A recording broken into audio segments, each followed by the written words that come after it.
Let's just start off by sending Telltale for not adapting their gameplay style any since the first season of The Walking Dead. Am I the only one that remembers Sam and Max? That actually had puzzles in it. How do you write yourself out of a corner with multiple drastic endings? 2 words. Time skip. And the new main character doesn't hurt either. I had to leave my car. Traffic's just backed up for miles. And not once did I question why traffic was backed up and why all emergency services were on the road. And where the fuck were you? If David couldn't manage to get an ambulance to show up at their house for their dying father, he really has no reason to be so pissed with Javi, who ran all the way here. I could hear you from inside. What's going on?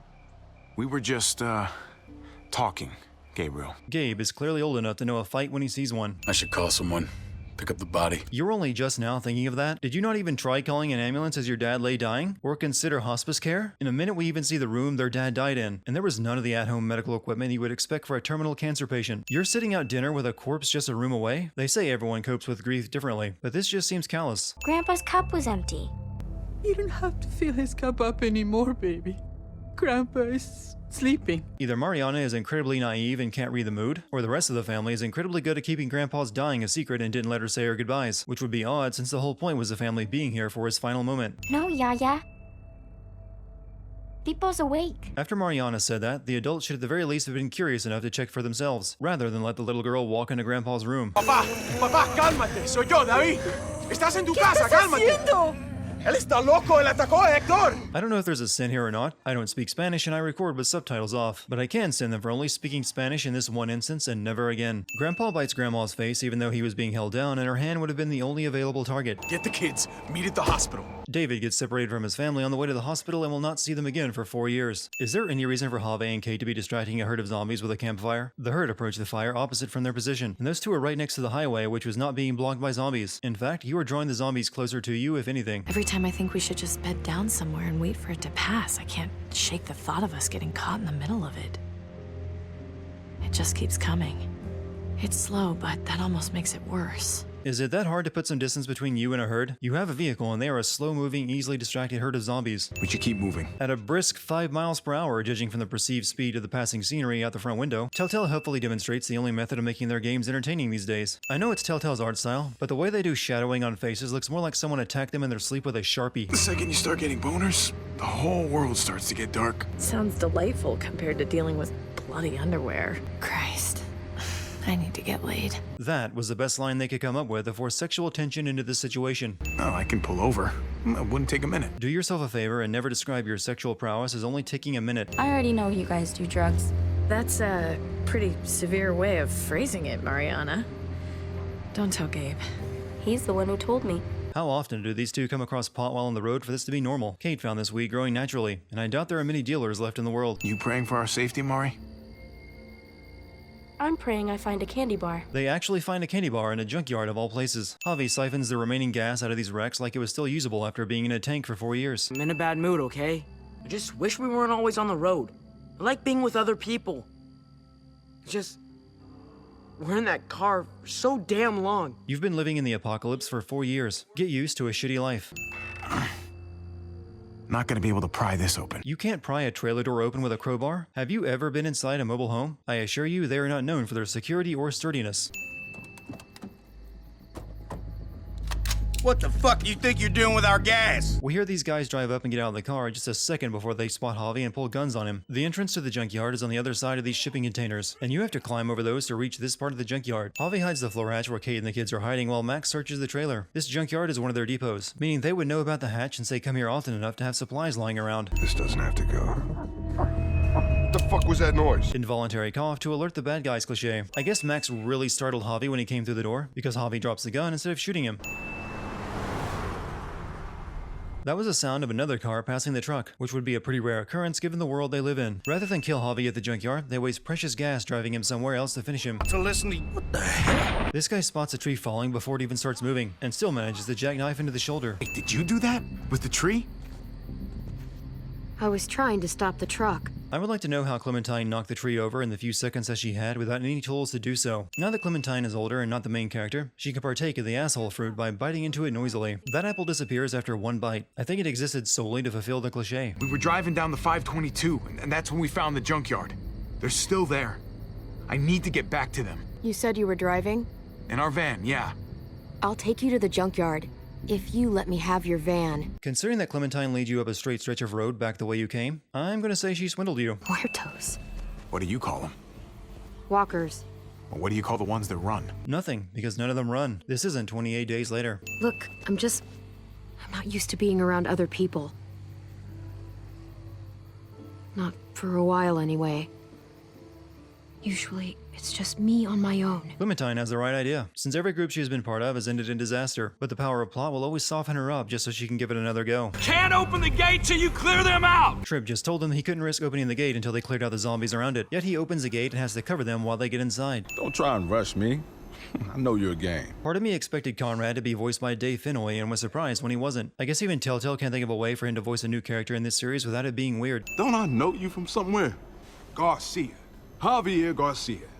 For what it's worth, I think you got screwed on the gambling thing. I have to congratulate this game for holding out on telling Javi's backstory as a disgraced pro baseball player until now, and in a believable way by having someone recognize him. It is kinda sad that I have to take a sin off for what should be the norm in video games. He runs the place. I just take his money. This bar accepts money. I figured this would be a barter-only economy. He knows the bullets don't work. Listen to him. He's not even nervous. You had one bullet misfire earlier. That is not enough proof that the entire magazine was filled with duds and you can fire the gun off in this guy's face and not expect this to happen. Say he attacked you and that he was going for his gun. There are 2 witnesses at the bar that can disprove that. Also, he doesn't have a gun. He had a knife. Not to mention that the knife wound on Javi's face would contradict the claim that he pulled a gun. There's a herd out there and you're firing off a fucking... You were shooting at the herd just a minute ago with a rifle. You have no room to talk. Prison sleep is well known for bringing about a case of flashbacks. We're out of food, AJ. We're gonna starve. I'm starving. FYI, you can still starve to death if all you eat is rabbit. You only walked a few feet away from the car where you put AJ. How did walkers appear so suddenly without you noticing them until they were pounding on the car door? That flashback lasted from the time Clem went to sleep in prison all the way to being in the car on the way to the junkyard. Between you and me, these kinds of missions don't usually go so well. But you found every single one of your people. And you found him alive. This is the end of the first episode. You are jinxing it. The first shot is always accurate. All preceding shots will fail to hit anyone. So the guys from before were chased off by the herd. Then they came back and laid an ambush for people they didn't even know were coming since they thought Javier was taken care of and they never found Kate and the kids. And they took aim at the little girl instead of the armed adults. We stay here and we finish this. Hope you got some working bullets for that gun, because I don't recall that point ever being resolved. Getting knocked unconscious will always trigger a goddamn flashback. How do we get it across to the player that Kate has a troubled marriage with David? How about have her take her ring off to do the dishes? You know, the thing every married woman does regardless of marriage problems. My CO gave me that. And unless you want to dig up his fucking corpse, he's not gonna give me another one. If all your CO gave you was a crappy coffee mug, I don't think he thought very highly of you. Kate's gonna leave your ass. What? She told me so. You said that? Jesus fucking Christ, no! We were talking about traveling and I just... Actually, you said exactly that, and even brushed him off when he reminded you that you were married to his brother. Don't blame him for the idea you planted. His concussion over, Javier awakens in the present after dreaming of the one time he got in an argument with his brother. I can see why nearly being blown up made him recall that. Clem left Javier lying unconscious out in the open while digging a grave for Mariana. It's a good thing she came back when she did, or Javier would have been bitten. Don't get me wrong, the scene of Javier's shadow falling on the grave is good, and would have been better if it was actually foreshadowing something. But what really bugs me is Clem is not casting his shadow in the same scene. Tattoo of evil cliche. Oh, shit. What? Well, what's wrong? Clem? I've run into these guys before. Who are they? Please? Clem has mastered the rules of the pronoun game and makes Javier beg for an answer. I was kinda stuck in their camp for a while. Not by choice. If you didn't predict that Clementine also has a new Frontier brand, then you need to stop digging so deep with the Q-tips. The game should really avoid angles that show off how poorly modeled Tripp's beard is. This makes it look like he's wearing a fake plastic Halloween beard. The new Frontier guys from earlier had no idea Javier was in Prescott, but still rolled up and demanded they turn him over. Lock him in the truck and get the hell out of here. I don't want to wait that long. Now that's a villain who knows how cliches work. Not that that changes anything. There are not that many walkers in that truck and there were only a few new Frontier guys outside. Yet they still overrun Prescott with ease despite it being well armed. Gabe sees his car coming through the tear gas before it's even visible. Well, we got a bunch of cars clogging the underpass. Too many to drive through. There is exactly one car blocking your way to Richmond. Considering this is the road from Richmond to Prescott, it should be clear since the new Frontier would have used it to drive their trucks to Prescott. When it comes to continuity, I'm starting to believe the Telltale devs are just saying screw it these days. Not 1 second after showing the zombie had no wrench, they pen down and show that there's a wrench on the zombie. These walkers had to have been standing just off to the side of the entrance to show up as soon as they started pulling the car out of the way. Amazing they didn't give away their presence with all the moaning until now. I'm pretty sure some of that walker blood just got into Javier's mouth and that cut above his eye. We have to come up with some kind of plan. Oh, what a great idea. A plan. Who would have thought of that? We need a plan. That's a great idea! Trip would be great at game sense. Jesus carries an identical trench coat and cap to the one he's wearing just so he can create a dummy. That seems a bit over-prepared to me. Now then, I'm not gonna shoot. Not unless you make me. It is impossible to separate that voice from Garrus of Mass Effect at this point. I'm on my way to Richmond, just like you. I lost touch with some good people there when the New Frontier took over. I'm actually only here because I'm in the comic, and we need to add some legitimacy to this game. There's an old train tunnel that runs under the James River.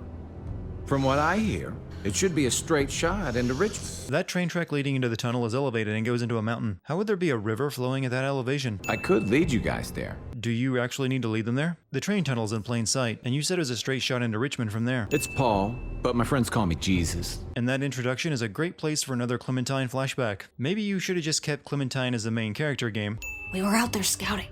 Nothing out of the ordinary, and then... You want to try that line again? See how weird this sounds? Wasn't their prisoner. I was one of them. The shocking truth is finally revealed. Follow me! That's back the way you came, though. Somehow this still gets them to the other side of the mountain. Don't you see? We bring her to Richmond, they'll give us whatever we want. Medical help for Kate. She's our bargaining chip. You know nothing about Clementine's history with the New Frontier other than that she's a former member. You have no reason to believe they would give you anything for turning her over. In fact, back at Prescott, they held your wife hostage until Javi turned himself over. So shouldn't you be trying to bargain with Javi's life? David being one of the people in charge of the New Frontier was only slightly less predictable than Clem being a member. I sure do love all these flashbacks we keep getting. I don't even know what to call them. Not like there isn't an already existing historical name for them or anything. I know we all wanted to stay here in the house and wait for David to come back. But it's been 3 months since he drove away with your mom. If someone goes missing for 3 months during a zombie outbreak, you should probably assume the worst and they are not coming back. Even more so if they were only separated from you by a few miles. David seems to forget that he also had a daughter, since he doesn't bother to ask about Mariana. Wait, I'm going with you. Sorry, but the rest of you have to go straight to quarantine. And Gabe doesn't. All he said was he was coming with David as he took Kate to the doctor. You should at least be checking him over for bites. Also, David doesn't bring his brother, who kept his wife and child alive the past 4 years, inside and just ignores him as he walks away. I didn't even know you had a brother, Javi. You've known him for a day, and in that time you've mostly been trying to stay alive. Also, you know that Gabe is his nephew and that Kate isn't married to Javi. I knew him. If I'm being honest,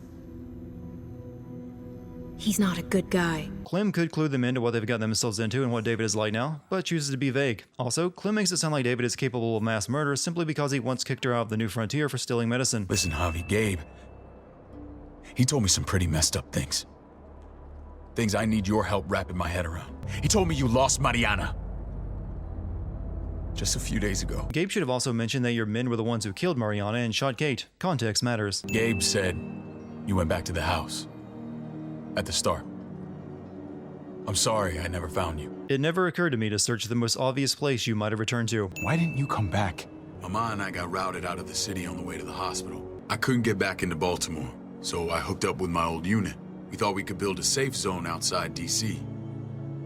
After what happened to Mama and everyone else, I thought you were all dead. From the sounds of it, you didn't even try to make it back to your family. And now you're going to spend the rest of the game lecturing Javi about how they're your family and how you're the one going to protect them. I'm scared, Javi. More than I was the whole time on the road. Even when I thought I was going to die, everything inside me screams to get away from here. Kate has been here for 10 minutes and in a hospital bed that entire time. The only thing they've done for her is save her life. The others know my vote is with you. Dr. Lingard and David are 2 of the 4 votes that decide everything in Richmond, and the doctor just said the others know that his vote will be with David's. Yet Joan and Clint's vote will cancel out theirs and kicking out Javi and the others. Wondering what this fine piece of body art is all about? It's our litmus test for loyalty. We got the idea from movies. Unfortunately, we failed to realize that brands usually point out the villains. Let's just say I wouldn't invite him to my wedding. Yeah, I wouldn't fucking go.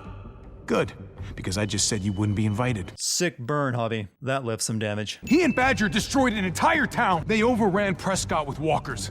Ran them in on trucks. Badger did that. Not me. You were right there next to him. I tried to get him to stop, I swear. What exactly did you think the truck full of walkers you drove to Prescott was going to be used for? I want them gone. All of them. Take Javi and everyone in the quarantine to the gate. No one thinks it's suspicious that Joan doesn't kick out Max and Badger along with Javi and the others, even though they are guilty of raiding and killing. His biggest trip is he goes down to 1 punch from Ava. We don't want to attract whatever the hell's out there.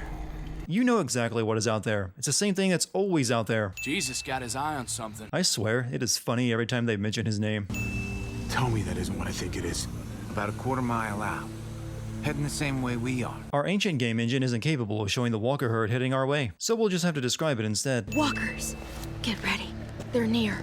Yeah, they are right in front of you. These characters have the vision cones of Foxhound genome soldiers. Kind of explains how they're always being surprised by zombies. Even Jesus doing kung fu on zombies isn't enough to make me forget that these zombie fighting scenes are the absolute worst part of any Telltale Walking Dead game. Come on, man, move your ass. Rather than follow the others, Javi decides to go back for seconds for no reason and almost gets himself killed. They were all standing around watching as Javi was almost killed. This is a bad idea.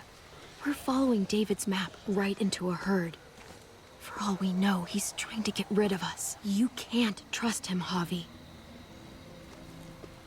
I learned that the hard way. Clem waits until they are almost to the location David marked on the map before telling them why she doesn't trust David. Clem doesn't even have a reason to stick around or do any of this, so why didn't she just bail after they were kicked out? Clem brought AJ with her to steal the medicine he needs and even injects him there at the camp, forgetting that babies tend to cry during shots. It'll be wasted on AJ.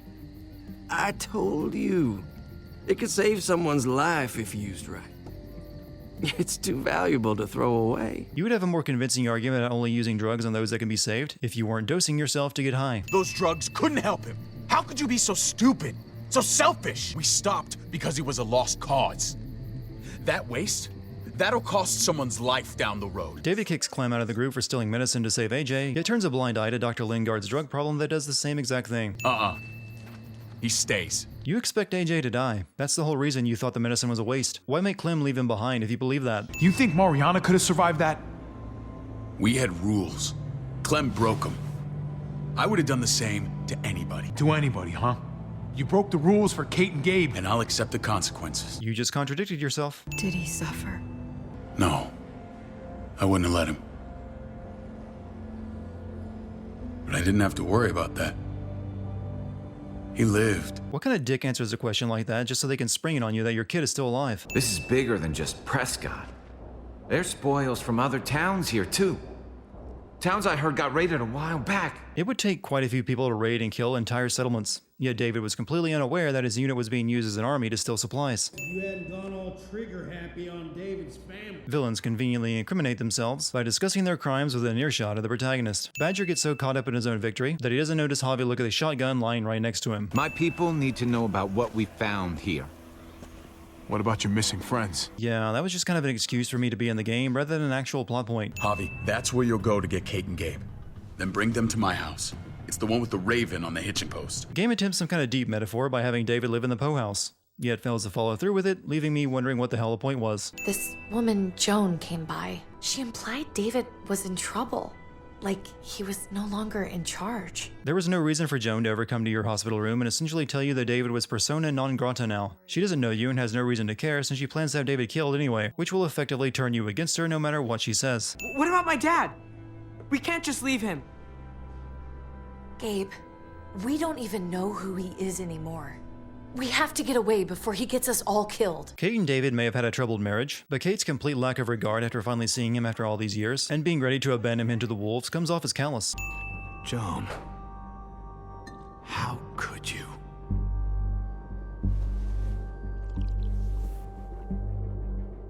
The real question is, how could I not? Apparently, all you have to do to convince people that your indiscriminate raiding is justified is pour a drink for yourself while talking about it. What would happen to us without your fertilizer, Clint?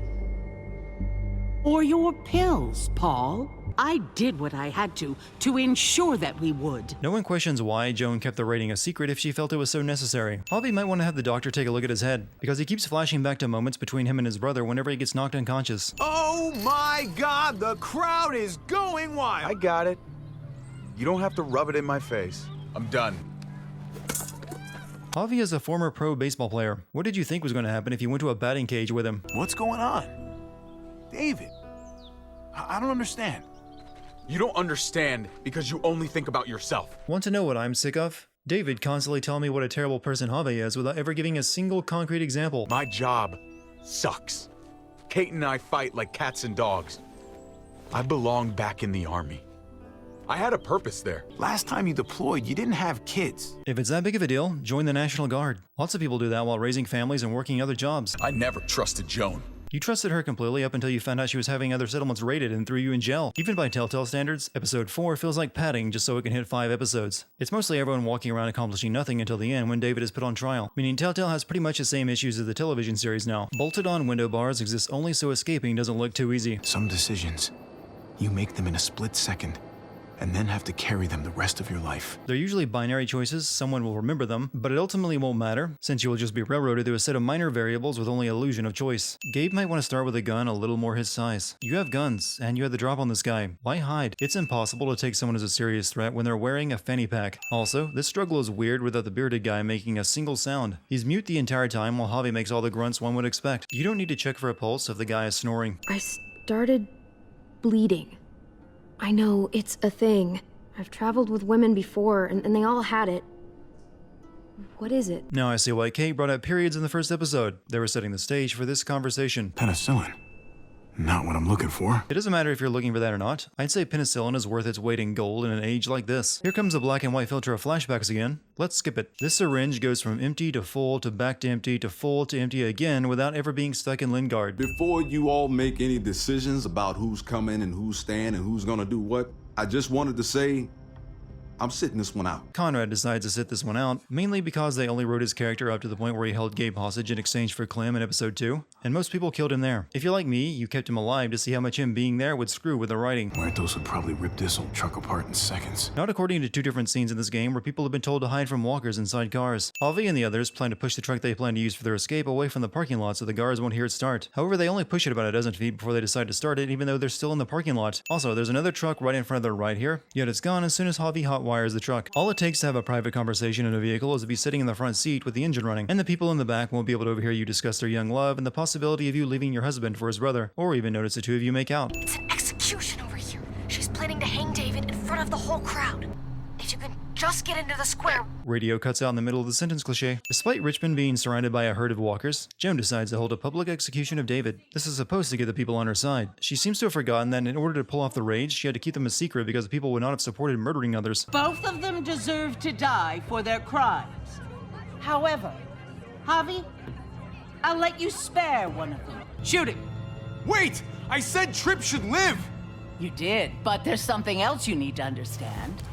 Betrayal. This is not how you win a crowd and convince them that you're the good guy. Stay away from the square! It's too risky. We'll come to you. I can't hear you! It's too loud! If it wasn't loud enough to drown out the radio on Javi's end, it wouldn't be too loud for you to hear on yours.